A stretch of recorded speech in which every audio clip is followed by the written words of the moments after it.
Weather Service in Indianapolis has issued a flash flood warning for northeastern Fountain County, northern Warren County, until 10:45 p.m. Eastern Daylight Time. At 7:34 p.m. Eastern Daylight Time, Doppler radar indicated thunderstorms producing heavy rain across the warned area. Between 1.5 and 2.5 inches of rain have fallen. Additional rainfall amounts of 0.5 to 2 inches are possible in the warned area.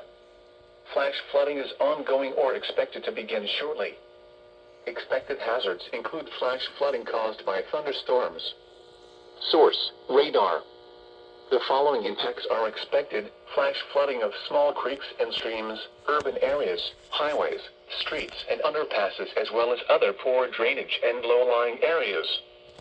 Some locations that will experience flash flooding include Williamsport, Attica, West Lebanon, Newtown, Ranksville, Tab and Pence.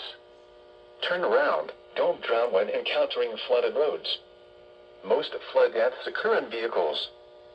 Be aware of your surroundings and do not drive on flooded roads. Repeating, a flash flood warning has been issued until 10:45 p.m. Eastern Daylight Time for the following counties in Indiana: Fountain and Warren.